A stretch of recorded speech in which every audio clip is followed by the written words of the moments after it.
नमस्कार मित्रों, कैसे हैं आप सभी। आप सभी के लिए एक ऐप एस्ट्रोलॉजी गुरु, जिसके माध्यम से मैं आप सभी को एस्ट्रोलॉजी सिखाता हूं। 219 लोगों का स्टूडेंट बेस बन चुका है। जो मित्र एस्ट्रोलॉजी सीखना चाहते हैं और एस्ट्रोलॉजी के क्षेत्र में अपना करियर बनाना चाहते हैं, उनके लिए एक सुनहरा अवसर है। आप सभी इस ऐप को डाउनलोड कीजिए, जिसका लिंक मैं डिस्क्रिप्शन में दे दूंगा। अब आगे बढ़ते हैं। प्रवीण मिश्रा जी, जिन्होंने डिटेल दिया है, साथ ही जो प्रश्न पूछा गया था उसका उत्तर भी दिया है। ठीक है। दूसरे हैं चेतन सिंह जी। चेतन सिंह ने ये पूछा है कि मेरे मैरिज का रिश्ता कौन लाएगा। ठीक है। मैरिज किसके रिश्ते में होगी, किसके रिश्ते में होगी, लड़की कैसी होगी, लव या अरेंज। अब रिश्ता कौन लाएगा, मामा, नाना, दादा, है ना, कोई पड़ोसी, कोई दोस्त, ये जानना चाहते हैं ये। अब मैरिज किसके रिश्ते में होगी, ये कुछ समझ में नहीं आया कि इनका प्रश्न क्या है। किसके रिश्ते में होगी,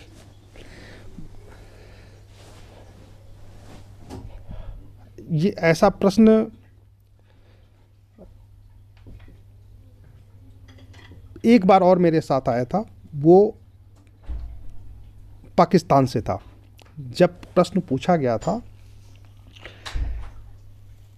कि किसके साइड में मेरा शादी होगा, मैं वहाँ भी कंफ्यूज था किसके साइड में, क्योंकि अक्सर मुस्लिम लोग मुझसे प्रश्न नहीं पूछते, बहुत कम ऐसा होता है। इस तरह के प्रश्न तो मेरे पास पहली बार था।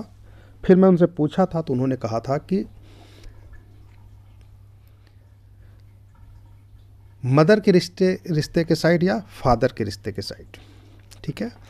फिर मेरी चचेरी बहन है, क्या मेरा उसके साथ रिश्ता होगा कि नहीं होगा, तो वो रिश्ता किसके साइड माना जाएगा, फादर के साइड माना जाएगा, है ना।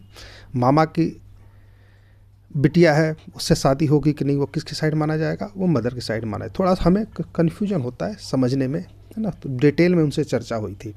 अब चेतन सिंह जी मुस्लिम तो है नहीं, तो किसके रिश्ते में होगी ये भी शायद वही जानना चाहते हैं, है ना, कौन रिश्ता लाएगा। ठीक है, इस पे भी चर्चा एक बार कर लेंगे। अभी सबसे पहले मैं चार्ट उठाता हूँ, जिनका चार्ट अभी मैंने देखा है, प्रवीण मिश्रा जी का, जो उड़ीसा से है। ठीक है, ध्यान से समझिएगा आप लोग। अगर आप लोग मेरे साथ बने रहे तो आगे चल करके आपको हस्तरेखा का भी ज्ञान मिलेगा, आपको न्यूमरोलॉजी का भी ज्ञान मिलेगा, आपको वास्तु का भी ज्ञान मिलेगा।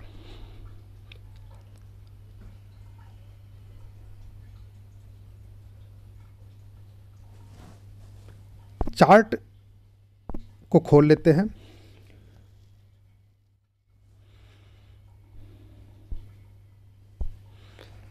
प्रवीण मिश्रा जी, 17 मार्च 1991, बारगढ़, उड़ीसा, 7:29। ठीक है। इनका सिंपल सा प्रश्न था कि प्रॉपर्टी से इनकम और कुछ बड़ा सरकारी पोस्ट मिलेगा या नहीं। ठीक है। चार्ट को ध्यान से देखिएगा। प्रॉपर्टी का भाव कौन सा होता है आप लोगों को याद होना चाहिए। अगर आप मेरे साथ जुड़े हुए हैं तो बता देता हूं, फोर्थ भाव, जहां पे 3 नंबर लिखा है, ये फोर्थ भाव है, ये प्रॉपर्टी से इनकम है। ठीक है। आप लोग भी जब तक प्रश्न का जवाब नहीं देंगे तब तक आपके चार्ट पर ध्यान नहीं दिया जाएगा। इसलिए कोशिश कीजिए कि पूरा वीडियो देखिए, और जब तक पूरा वीडियो नहीं देखेंगे आप प्रश्न का जवाब नहीं दे पाएंगे, क्योंकि आंसर जो है उसी पूरी वीडियो में कहीं न कहीं से मिलेगा आपको। तो फोर्थ भाव जो है प्रॉपर्टी का होता है, जहाँ 3 नंबर लिखा हुआ है। इसका स्वामी कहाँ बैठा हुआ है? लग्न में बैठा हुआ है। और लाभ का भाव कौन सा होता है? 11वां भाव होता है, जहाँ शनि बैठा हुआ है। तो 4-11 जो बताता है वो प्रॉपर्टी से लाभ बताता है, लेकिन पैसा तो है नहीं 11 भाव, सिर्फ लाभ है। अब लाभ पैसे के रूप में होगा तो वहाँ पर छठा भाव जुड़ जाता है, छठा भाव जुड़ जाता है प्रॉपर्टी से लाभ।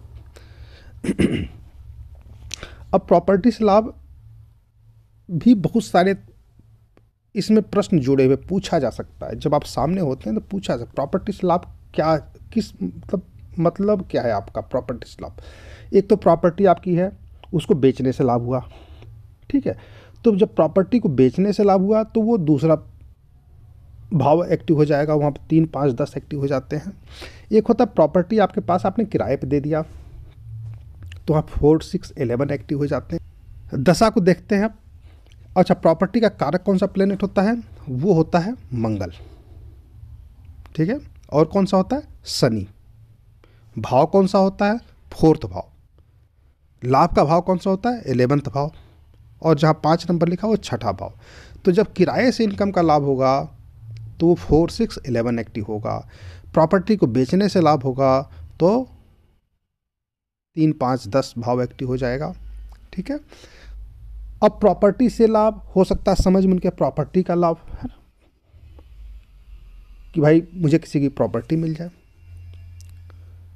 तो वहाँ पर 4, 8, 11 हो जाएगा, ठीक है। 8वां भाव क्या होता है? अनसर्टेन गेन का होता है, नाना की प्रॉपर्टी, मामा की प्रॉपर्टी, दादा की प्रॉपर्टी, है ना, अन्य किसी की भी प्रॉपर्टी हो, वो 8वां भाव आ जाएगा, जो आपको अनसर्टेन गेन को बताता है। आप बिना मेहनत की जो भी प्रॉपर्टी मिलती है, जो भी पैसा मिलता है, वो 8वां भाव से देखा जाता है, ठीक है।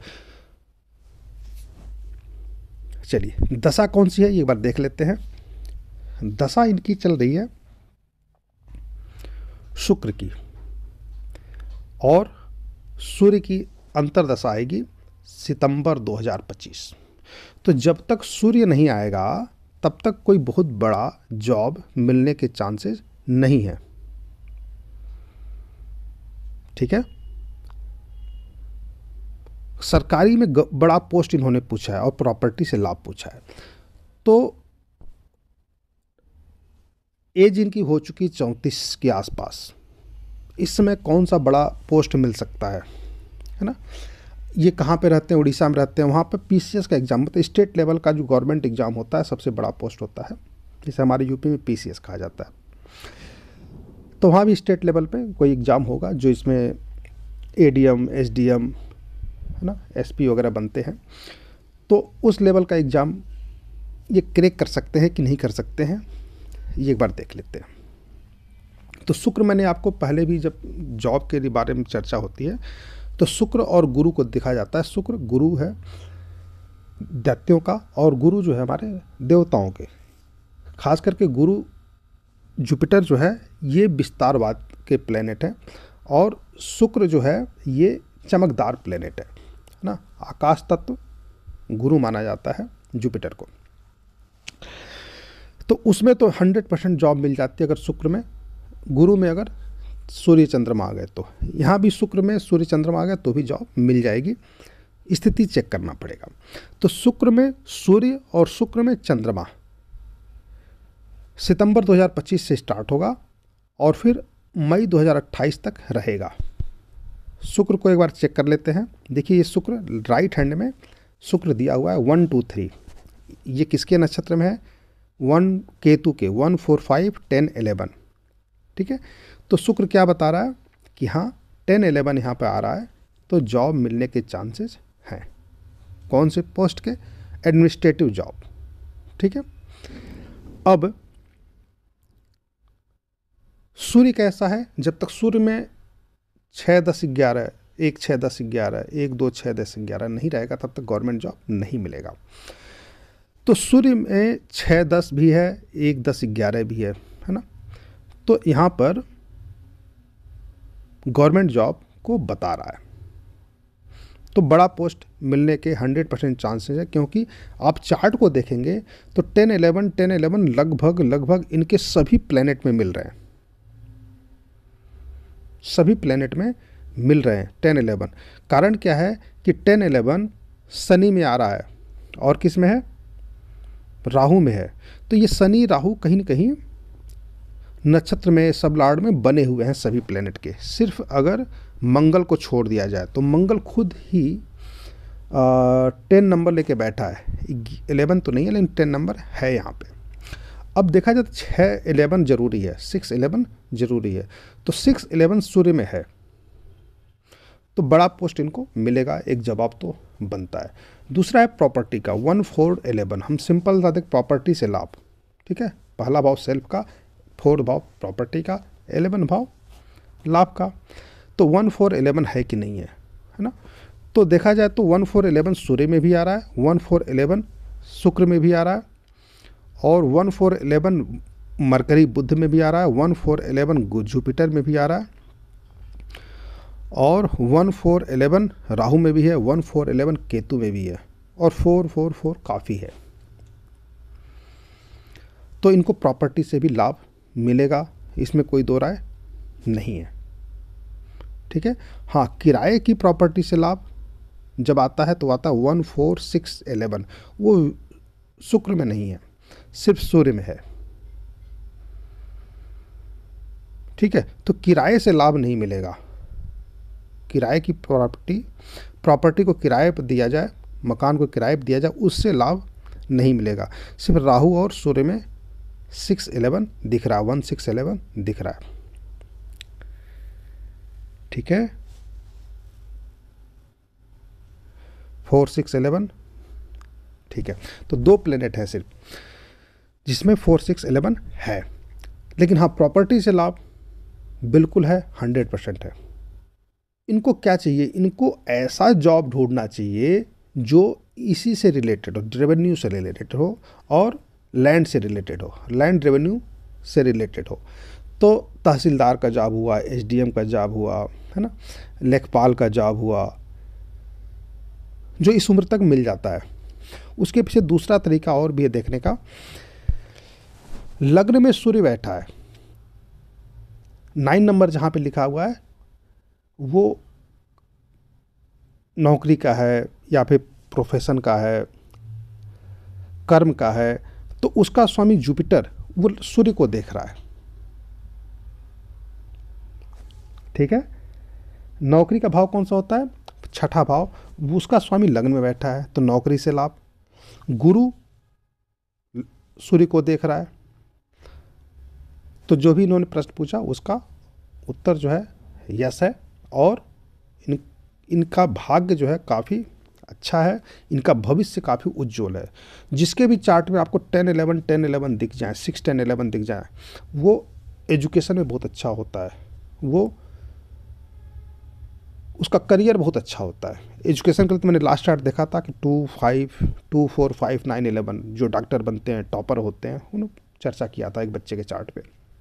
वहाँ से आप बच्चे के लिए एजुकेशन के बारे में पढ़ सकते हैं। यहाँ पे करियर के बारे में कहा जाता है, करियर के लिए बहुत अच्छा 10-11 माना जाता है, 6-10-11 माना जाता है। अगर 6 नहीं भी है तो 10-11 काफ़ी है, एडमिनिस्ट्रेटिव जॉब होता है ये, ठीक है। आशा आप लोगों को मेरी बात समझ में आई होगी। अगर आप मुझसे एस्ट्रोलॉजी सीखना चाहते हैं, ठीक है, अभी नया बैच स्टार्ट होगा, जितनी जल्दी हो सके थोड़े से स्टूडेंट बढ़ जाए तो नया बैच स्टार्ट होगा। आप लोग मेरे व्हाट्सएप नंबर पे 9582333394 पर कमेंट कीजिए, आपको लिंक मिल जाएगा, ठीक है। दूसरा मैं देखता हूँ, आपको यहाँ भी लिंक दे देता हूँ डिस्क्रिप्शन में। आप लोग मेरे ऐप को जो है ज्वाइन कीजिए, और जो मित्र सीखना चाहते हैं उनको भी शेयर कर सकते हैं आप, ठीक है। तो ज़्यादा से ज़्यादा मित्रों को बताइए, क्योंकि कई बार ऐसा होता है कि लोग सीखना चाहते हैं लेकिन उन्हें कोई अच्छा गुरु नहीं मिलता, है ना। बहुत बड़े बड़े इंस्टीट्यूट से सीखने के बाद से लोग हमारे पास आते हैं, क्योंकि एक्यूरेट प्रेडिक्शन का जो सिस्टम है वो वैदिक में नहीं है। वहाँ पूजा पाठ इत्यादि से बता करके जैसे वहाँ पूछा जाएगा कि आपकी शादी कब होगी, तो आपको बता दिया जाएगा कि आपको मंगल दोष है, आपका शनि दोष है, आपका ये दोष है, आप इसका उपचार करें, शादी हो जाएगी। भाई शादी तो एक टाइम होता है ना, जब तक योग नहीं बनेगा शादी कैसे होगी? तो वहाँ प्रिडिक्शन का कोई सिस्टम नहीं है ना।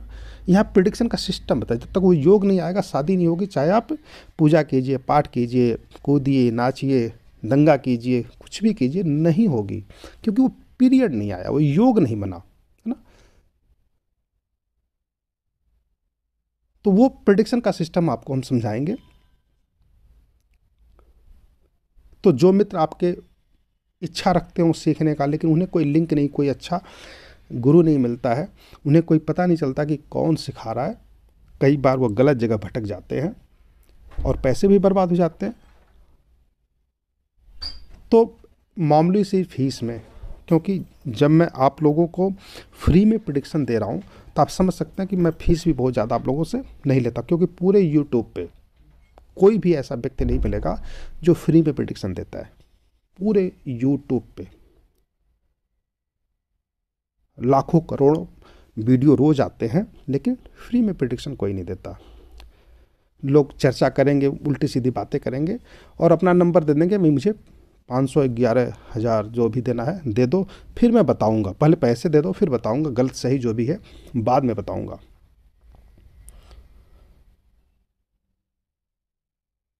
मतलब 1-1 लाख रुपए भी लोग चार्ज कर लेते हैं एस्ट्रोलॉजी सिखाने के। ऐसे बहुत सारे स्टूडेंट हमारे पास हैं जो इनके पास जाके फंस चुके हैं।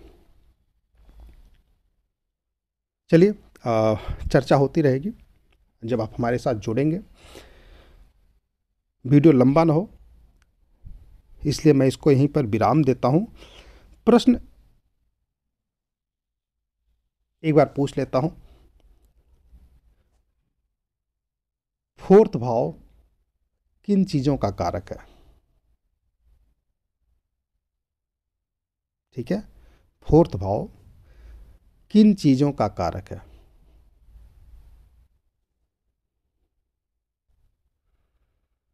चलिए, धन्यवाद।